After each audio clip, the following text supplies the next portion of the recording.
tres elementos al menos que expresan el grado de complejidad de estos próximos 12 meses y que por otra parte establece desafíos extraordinarios. En primer lugar, el derrumbe estrepitoso de los precios del petróleo, dos cifras nada más del 95% de todas las divisas que entran al país son por concepto, se corresponden a las ventas de petróleo en el exterior.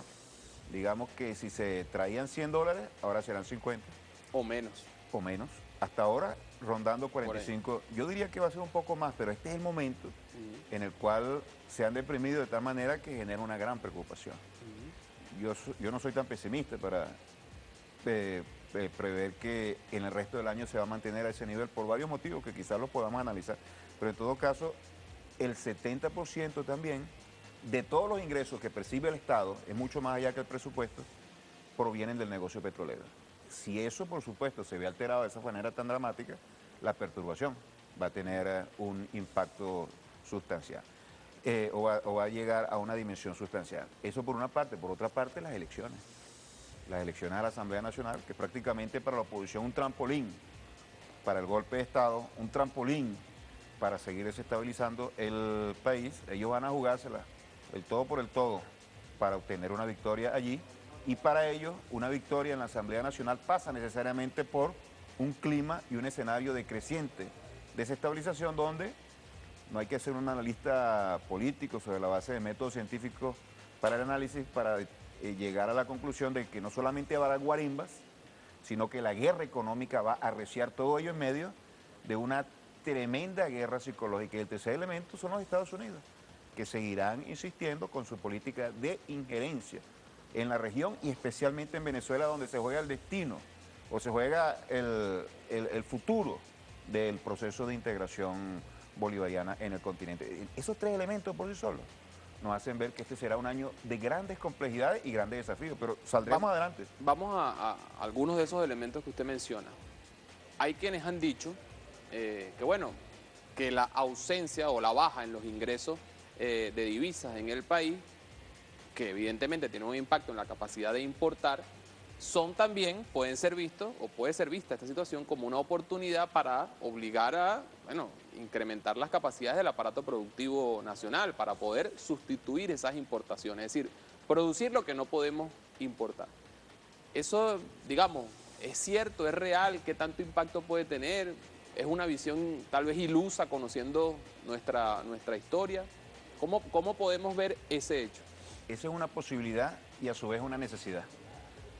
De todos los momentos de crisis que atraviesan las naciones, el único elemento que se puede rescatar en cualquiera de los escenarios es la posibilidad de desarrollar alternativas a los escenarios que han surgido como resultado de la crisis. Y nuestra dependencia ha sido una situación, una estructura que se ha venido configurando y acentuando desde los años 40 del siglo pasado. Y tú podrás decir, bueno, en 60, 70 años no fue posible.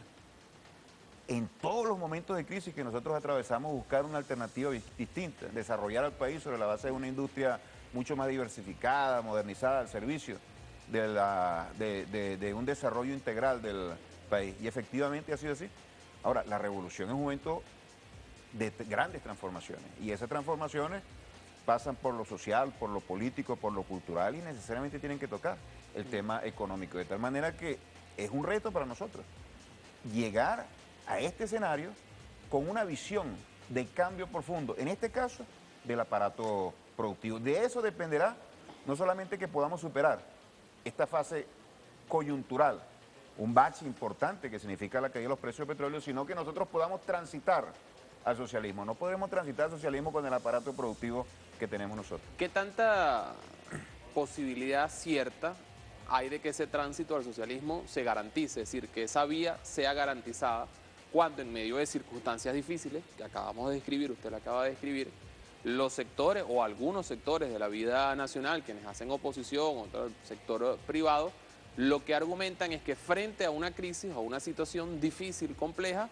bueno, hay que liberar precios, hay que liberar el cambio en el país, hay que subir el precio de la gasolina, es decir, una serie de medidas que ellos vienen insistiendo en eso y vienen presionando para que eso se dé. lo cual uno podría entender como un retroceso en cuanto a las políticas de la revolución bolivariana. ¿Usted cómo lo ve? La política es una lucha en función del poder. Y el poder, para ejercerlo, en correspondencia con intereses muy determinados de los sectores de la sociedad, lo que llamamos clases sociales. Y dentro de estos intereses, los económicos fundamentalmente. La burguesía sueña con tomar el poder para desarrollar estas políticas de corte neoliberal porque son los que se ponen en sintonía plenamente con sus intereses históricos. Y eso se reduce a la maximización de la ganancia y al ejercicio del poder para acumular mucha riqueza. Y sobre la base de esa riqueza, más poder, y sobre ese poder, más riqueza. Todo un proceso que se desarrolla en forma de espiral histórica. Es la historia del capitalismo. Bueno, nosotros tenemos una visión totalmente antagónica a eso, el ejercicio del poder en función del pueblo. Y es por eso que esas recomendaciones que nacen desde la derecha son incompatibles con lo que nosotros pudiéramos aplicar. Para nosotros es un modelo fundamentado en el protagonismo del Estado, un modelo donde el pueblo desarrolla una participación muy importante, un modelo donde el petróleo está bajo control del Estado y se distribuye la riqueza petrolera de una manera equitativa en la población, un modelo de integración con el sur y no de subordinación con el norte. Esos son algunos elementos fundamentales de nuestro modelo. Por supuesto que eso no sería viable si la burguesía estuviera gobernando. Ahora, eso no excluye que bajo determinadas condiciones nosotros tengamos que incrementar algunos productos, de los precios de algunos productos, incrementar la gasolina, tomar algún correctivo cambiario. Esa no es la política neoliberal. La política neoliberal es una política que sintoniza las estrategias económicas y sociales en general en función de los intereses de la burguesía. Eso es entregarle el poder a ellos. Que el libre mercado se desate y que las grandes corporaciones colonicen al país de de nuevo. Ahora, para nosotros eso está totalmente excluido, como te decía, y de allí surgen las grandes contradicciones. Las grandes contradicciones cotidianas, de lo más sencillo, tienen su raíz profunda en ese aspecto. Ahora, el gran desafío nuestro es salir de esta crisis impidiendo o manteniendo a salvo los grandes avances y las grandes conquistas de la revolución bolivariana, en lo social, en lo político y en lo económico. Si hay una crisis, si hay una situación difícil, pues evidentemente hay que salir hacia adelante, pero hay que entender cómo se llegó a ella, ¿no? ¿Usted qué cree que pasó? Es decir, ¿hubo errores en la política económica del gobierno o todo es consecuencia de lo que el mismo gobierno ha calificado como una guerra económica que no es nuevo, no lo ha dicho de unas semanas para acá? Digamos, es un señalamiento que ha hecho el presidente Nicolás Maduro desde hace ya buen tiempo, de que hay sectores de la vida económica nacional y que desde afuera también se atenta contra la economía del país. ¿Qué fue lo que pasó? Yo diría que hay 4 factores. Y como yo sé que el tiempo en la televisión es muy costoso, lo voy a abreviar. En primer lugar, el modelo económico que tenemos nosotros. Muchos se apresuran a definirlo como socialista. Eso no es así. Un modelo que es dependiente, tiene síntomas parasitarios muy arraigados, muy claros. Está postrado en el subdesarrollo, en el atraso productivo y tecnológico. Un modelo que se caracteriza por el rentismo. Entonces, cuando nosotros estamos sobre ese modelo, por supuesto que eso se tambalea, no se puede sostener. Somos muy dependientes de los ingresos petroleros, somos muy dependientes de las importaciones, somos muy dependientes de lo que actores con actitudes y posturas y ejercicios permanentemente parasitarios y especulativos puedan desarrollar. Cuando eso, por supuesto, se estremece, nos afecta de una manera muy dramática. Ahí la tarea estructural de ir a un nuevo modelo productivo, un modelo en función del desarrollo integral de la sociedad y sobre todo basado en los principios del socialismo. Ahora, y la guerra económica también, elemento político incorporado en el escenario económico. Cómo los actores políticos nacionales y extranjeros que se oponen a esta revolución actúan y tratan de perturbar el desarrollo económico del país. Después está lo más dramático, lo que de una u otra manera define el panorama económico del país, que es la caída de los precios petroleros, ¿no? Decir que antes estábamos en una crisis y nosotros lo queremos negar y queremos esconderlo con la caída de los precios petroleros es como decir que, bueno, tú te en una bicicleta, te caigas, te partas un tobillo o un brazo y después entonces vayas caminando y te atropella un carro y te mande para el hospital con politraumatismo. Son cosas absolutamente distintas. No hay una proporcionalidad entre el impacto de la guerra económica, que fue severo, y lo que constituye la caída de los precios petroleros, de los ingresos fundamentales de los cuales vive la economía venezolana. Y un cuarto elemento, los errores que nosotros hemos cometido. Nadie puede gobernar sin cometer errores y nosotros hemos cometido errores y muchos de ellos los hemos rectificado, muchos de ellos los estamos analizando, muchos de ellos los vamos a superar.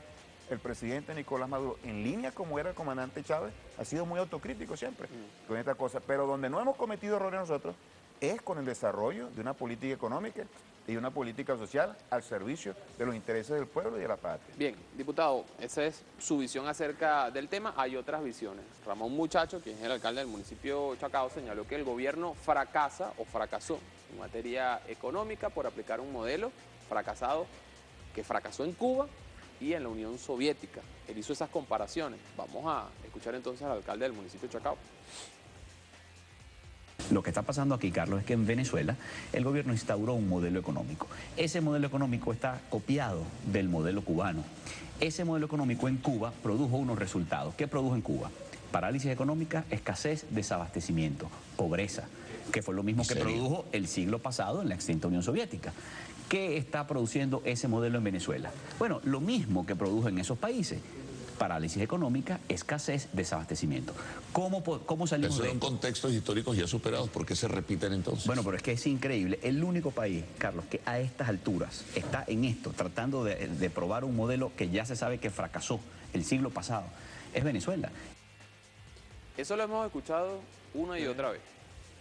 Y habrá quien tenga su duda o habrá quien lo asuma. Seguramente muchas personas lo asuman como una verdad. Algo que se aplicó en un país y fracasó, ahora lo intentan aplicar aquí. ¿Hasta qué punto es verdad que se aplicó en otro país y fracasó y hasta qué punto es verdad que se está aplicando aquí? Pero es un discurso que encuentra sintonía con lo que dice la Conferencia Episcopal, con lo que dice el Departamento de Estado a la hora de criticar a Venezuela. Todo viene del norte, eso parece tomado de la ultratumba, pues, de la prehistoria política y muy contaminado por el más primitivo anticomunismo. Decir que Venezuela está desarrollando un modelo comunista es una mentira, una farsa y un desconocimiento absoluto de las realidades. Ahora, lo que sí podríamos decir sin duda alguna es que el modelo capitalista fracasó de una manera estrepitosa. Y ese modelo capitalista no solamente fracasó en Venezuela, y el resultado de ese fracaso es la revolución bolivariana. Y por cierto, los partidos que hacen oposición fueron responsables fundamentales de ese fracaso.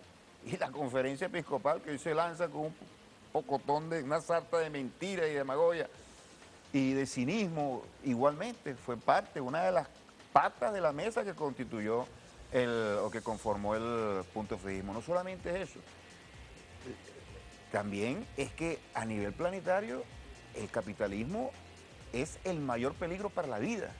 No estoy hablando para el desarrollo de la sociedad de una manera más o menos estable. Aumenta el desempleo, la pobreza, la miseria, las desigualdades, el daño al medio ambiente. Y eso ocurre en medio de un proceso de colosal acumulación de adelantos científicos, tecnológicos y riqueza como nunca antes había existido en el planeta. Ahora el socialismo, como nosotros lo queremos desarrollar, sí es una alternativa para ese gran problema nacional y a nivel internacional. Podríamos decir otra cosa, podríamos decir que el socialismo es la única respuesta alternativa a lo que ocurre en el planeta en estos momentos. Fíjate.